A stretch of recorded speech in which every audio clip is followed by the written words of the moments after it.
आज के इस गार्टेक्स प्रोसेस इंडिया 2025 के इनागुरेशन के अवसर पर मंच पर विराजमान श्री राकेश चौहान जी, मंत्री Uttar Pradesh, Shri Sharad Jaipuria, president denim manufacturing association and chairman MD of Gidney international limited, Shri Kundar Kumar ji, IAS, resident commissioner Bihar, Shri Simon Lee, MD Hyosung group, Hyosung corporation India private limited and Hyosung India private limited, miss Hemani Gulati, director Max exhibition private limited, mister Raj Manek, ED and board member, Messe Frankfurt Asia holding limited, mister Olaf Schmidt, vice president textile and textile technologies, Messe Frankfurt जीबीवीएच। मित्रों, उपस्थित सज्जनों, मेरे लिए बहुत ही एक प्रसन्नता का यह अवसर है कि आज एक इंटरनेशनल लेवल की ये जो प्रदर्शनी आप लोगों ने लगाई है गार्टेक्स प्रोसेस इंडिया लिमिटेड इंडिया के नाम से, और यहां मैं समझता हूं कि कपड़ा अपने आप में एक वस्तु बनता है, लेकिन उसके बाद उसका जो उपयोग होता है, और उपयोग भी जन्म से लेके और मरण तक उस कपड़े का उपयोग होता है। हम जानते हैं कि न्यू बॉर्न बेबी, उसकी पहली आवश्यकता तो ऑक्सीजन की होती है, लेकिन उसके तुरंत बाद उसको कपड़ा चाहिए। तो जो नर्स है वो उसको कपड़े में लपेटती है और सारा जीवन भर उसको कपड़ा काम आता है, और बाद में जब वो आखिरी सांस लेकर के और जब प्रभु को प्यारा होता है तो भी उसको कपड़े में लपेट करके और अंतिम क्रिया के लिए ले जाया जाता है। जीवन भर कपड़े का हमारी जो आवश्यकता है, ये कपड़ा हमको पशु और मनुष्य में भेद करता है। एक प्रकार से जो अंतर पैदा करता है वो कपड़ा ही है। कपड़ा मनुष्य के काम आता है और पशु जो है निर्वस्त्र होता है। तो कितना बड़ा योगदान है हमारे रहन सहन में, हमारी संस्कृति में, हमारी आवश्यकताओं में, हमारे एक प्रकार से संस्कारों में, हमारी मर्यादाओं में कपड़े का बहुत बड़ा उपयोग है। इस कपड़े के लिए ऐसा कहा गया है कि मूलभूत आवश्यकताएं जब गिनाई जाती हैं तो रोटी, कपड़ा और मकान। प्रारंभिक रोटी यानी जैसे मैंने बताया कि ऑक्सीजन वो रोटी की तरह ही है, और उसके बाद कपड़ा। विदाउट दिस क्लॉथ या without this garment we are just like animals. इस प्रकार से इस काम को आप कर रहे हैं, देश और दुनिया की बहुत बड़ी आप सेवा कर रहे हैं।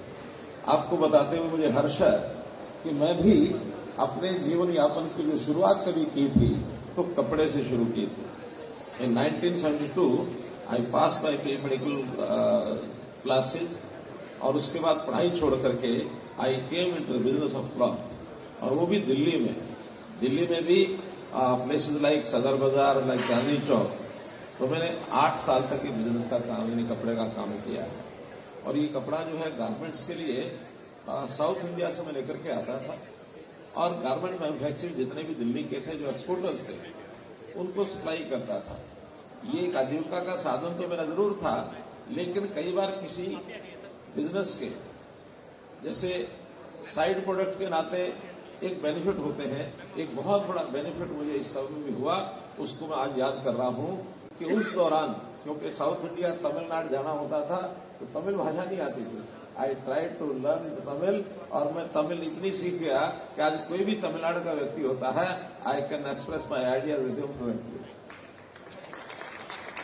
तो कई बार पुरानी बातें याद आती हैं।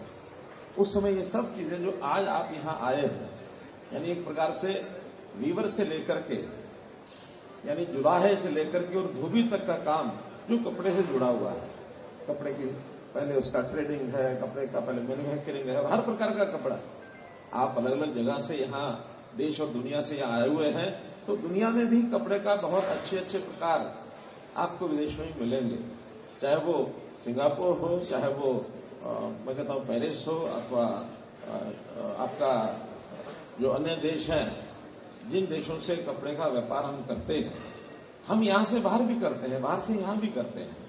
तो ऐसे कपड़े का और कपड़े के गारमेंट्स का जो एक्सपोर्ट का काम है एक बहुत बड़ा सेक्टर है।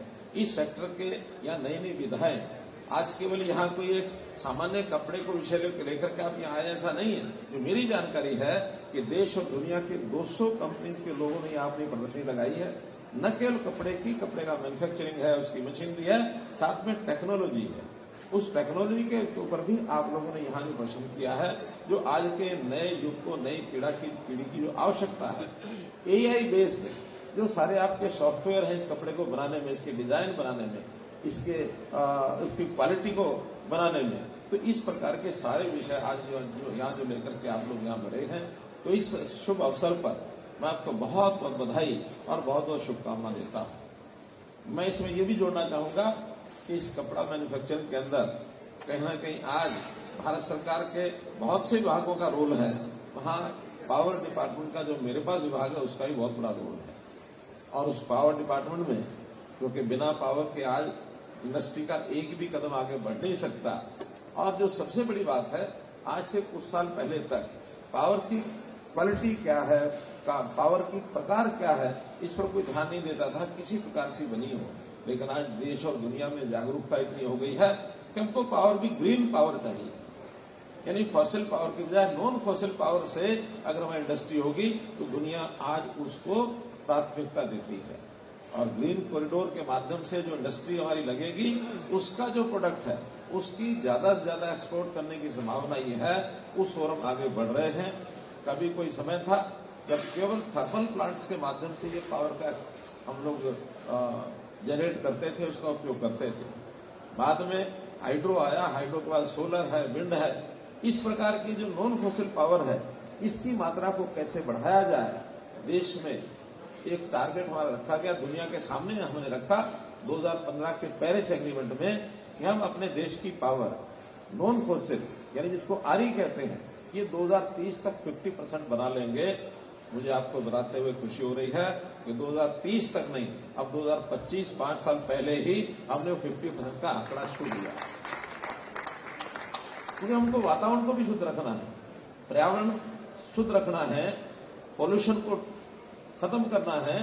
तो जो कार्बन डाइऑक्साइड की बढ़ती हुई मात्रा है, यानी पूरे एटमॉस्फेयर में, वो भी हमारे लिए बहुत हानिकारक है। आखिर एक चीज का उपयोग हम करेंगे, कपड़े में अच्छे से अच्छा करेंगे, लेकिन साथ में अगर जीवन को संकट हो गया और इस कार्बन डाइऑक्साइड के कारण से, वो चिंता भी हमारी सबकी है। मैं एक उदाहरण के रूप में सब लोगों को बताया करता हूं कि हमारे जो शरीर की आवश्यकता है वो ऑक्सीजन की है, और ऑक्सीजन लेकर के हम बदले में कार्बन डाइऑक्साइड छोड़ते हैं। क्योंकि खाने पीने में जितना खाद्य पदार्थ है वो कार्बन के रूप में हमारे अंदर होता है। हमारे अंदर भी एक इंडस्ट्री चल रही है जो कार्बन और ऑक्सीजन को मिला करके कार्बन डाइऑक्साइड के रूप में बाहर छोड़ती है। और एक व्यक्ति एक दिन में 1 किलो कार्बन छोड़ता है, 1 किलो कार्बन। अब ये कार्बन इतना छोड़ते तो जाएगा कहाँ? ये खुराक बनता है प्लांट्स, वृक्षों का।